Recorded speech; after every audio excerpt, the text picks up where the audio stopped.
I discovered my sibling has been stealing money from our parents.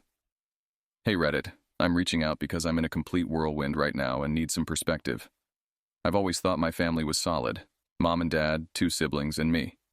We've had our usual squabbles, but nothing that made me question our bond. That is, until recently. Here's a bit of background. I'm Alex, the middle child, and I've got an older brother, Mike, and a younger sister, Emma.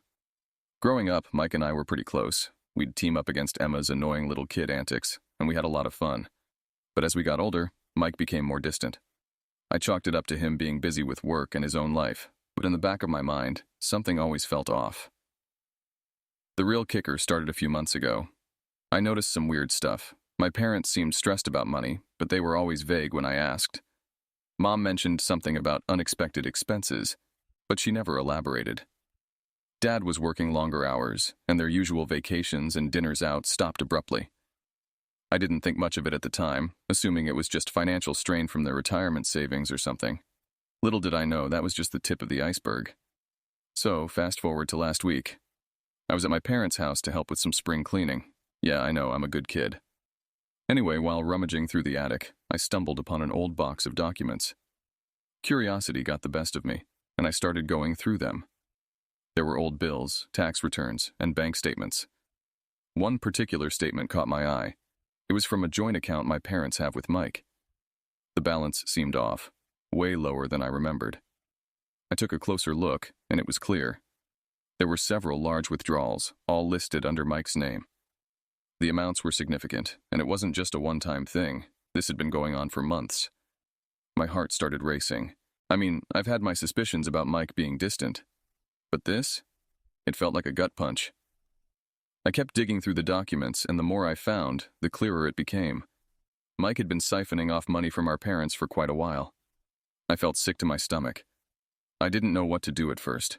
I wanted to confront Mike immediately, but I needed more than just a gut feeling. I needed concrete proof. So I gathered all the evidence and waited for the right moment. It came sooner than I expected. Mike was at my parents' house for a casual dinner. Everyone was in high spirits, talking about their day and making small talk. I decided it was time to bring it up. I casually asked Mike if he knew anything about the account issues I'd heard about. His face turned pale, and he looked like a deer caught in headlights. I didn't waste time. I pulled out the documents and laid them on the table.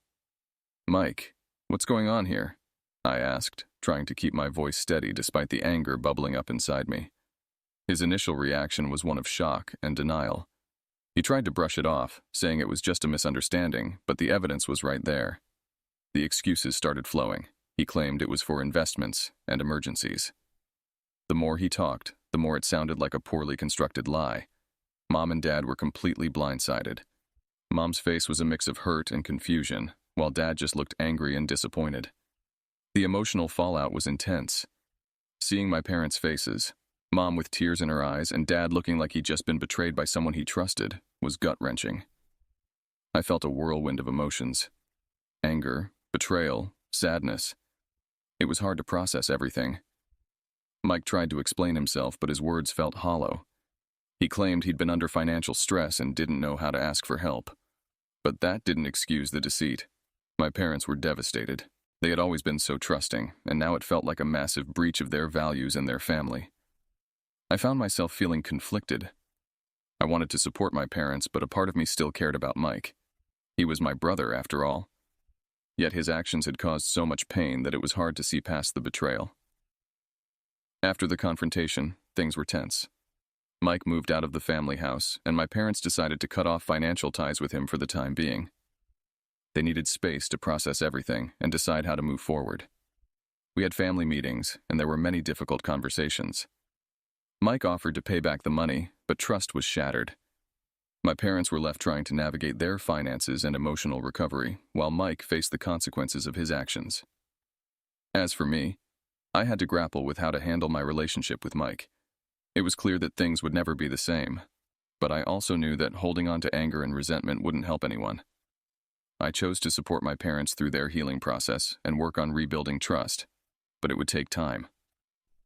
In the end, this experience taught me a lot about family dynamics and trust. It's easy to take for granted that those closest to you have your best interests at heart. But sometimes, that trust can be broken in ways you never anticipated.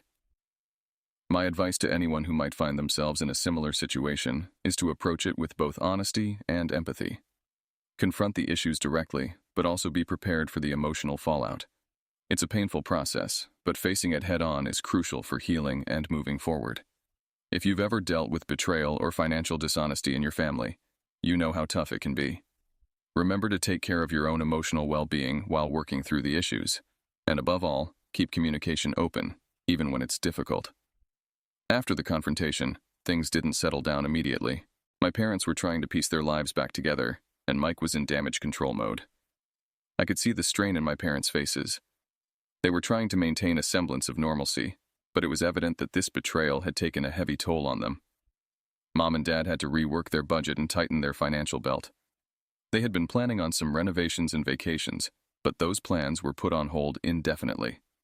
I did what I could to help out, offering emotional support and practical assistance wherever I could. I even helped them go through their accounts to make sure everything was in order. Mike, on the other hand, seemed to be floundering. He tried reaching out to me several times, wanting to explain his side of things, but every conversation felt like a repeat of the initial confrontation. He insisted that he was sorry and that he was working on making things right. However, his apologies felt too little, too late. His attempts at reconciliation felt insincere, given the gravity of what he had done.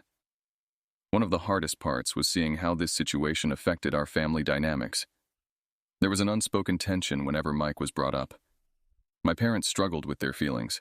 Part of them wanted to believe in his sincerity, while another part couldn't shake the sense of betrayal. Trust, once broken, is incredibly hard to mend. We had family therapy sessions to try and address the underlying issues and work on rebuilding trust. My parents were reluctant at first, but they knew they needed help navigating their feelings. The sessions were intense, with a lot of tears and raw emotions. It was clear that this betrayal had affected us all deeply. Mike attended a few of the sessions, but his presence was a double-edged sword. It was good to see him trying to make amends, but it also brought back all the pain and anger. At one point, during a particularly emotional session, Mike broke down and admitted that he had been struggling with financial problems and didn't know how to ask for help. He claimed that the money he took was meant to cover debts and that he felt trapped. As time went on, the family began to adjust to the new normal. There was a clear divide between Mike and the rest of us. My parents tried to maintain a polite distance, focusing on their own healing and financial recovery. I found myself in a tricky position, balancing my desire to support my parents with the need to maintain a semblance of a relationship with Mike. Mike's actions had consequences beyond just financial strain. The emotional impact on my parents was profound. They struggled to trust others, even within the family. Simple things like shared finances or family events became sources of stress and reminders of the betrayal. I started to notice that my relationship with Mike was changing. I had always seen him as a protector and ally, but now he felt like a stranger. Our conversations became strained, and I found myself questioning his motives and sincerity. It was a hard realization, but I knew that rebuilding a relationship with him would take significant time and effort, if it was even possible. Through this ordeal, I did a lot of soul-searching. I questioned my own role in the family dynamics and wondered if there was something I could have done differently. I grappled with feelings of guilt for not noticing the signs earlier, and anger at myself for not being more proactive. One of the hardest parts was accepting that family relationships aren't always as straightforward as we want them to be. I had to come to terms with the fact that my brother's actions had irreversibly changed our family dynamic. It was a painful realization, but it was also a necessary one for me to move forward. I also had to work on setting boundaries with Mike. While I wanted to offer support, I needed to protect my own mental and emotional well-being. It was a delicate balance, one that required a lot of honest self-reflection and communication. Despite the pain, there were moments when I tried to reconnect with Mike. I wanted to believe that with time and effort we could salvage some semblance of our old relationship. We had a few heart-to-heart conversations where he expressed his remorse and promised to make things right. One particular conversation stood out. Mike admitted that he had been overwhelmed and didn't know how to handle his financial situation. He said he was seeking therapy to address his issues and was committed to paying back the stolen money. It was a step in the right direction, but the road to rebuilding trust was still long. I tried to be supportive, but I had to manage my expectations. I couldn't ignore the impact of his actions. and I knew that rebuilding trust would take more than just words. It would require consistent actions and a genuine effort on his part. As months passed, the family slowly began to find a new rhythm. My parents were still recovering financially and emotionally, but they were resilient. They found comfort in their routines and in the support of friends and family who rallied around them. Mike continued to make efforts to repair the damage, both financially and emotionally. He started attending support groups and working with a financial advisor. His progress was slow, but it was noticeable. He was making regular payments to pay back the money and trying to rebuild trust through his actions. For me, the focus shifted to healing and acceptance. I had to accept that things would never be the same and that rebuilding relationships takes time and patience. I worked on maintaining a healthy distance from Mike while also supporting my parents in their recovery. It was a challenging balance, but one that was necessary for my own well-being and the well-being of my family. Forgiveness is a complex and personal journey. For my parents, it was about coming to terms with the betrayal and finding a way to move forward. They struggled with the idea of forgiving Mike, but they also knew that holding on to anger wouldn't help their healing process. For me, forgiveness was more about letting go of the resentment and finding a way to move forward. I wanted to maintain a relationship with Mike, but I also needed to protect myself from further harm. It was a delicate process of balancing empathy with self-preservation. In family therapy, we talked a lot about forgiveness and how it doesn't necessarily mean forgetting or excusing someone's actions.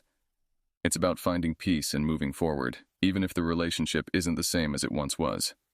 Looking back on this experience, I've learned a lot about trust, betrayal, and family dynamics. It's easy to take family for granted, but when trust is broken, it can feel like the foundation of your world is shaken. One of the biggest lessons I've learned is the importance of communication and honesty. If there are issues or concerns, it's better to address them openly rather than letting them fester.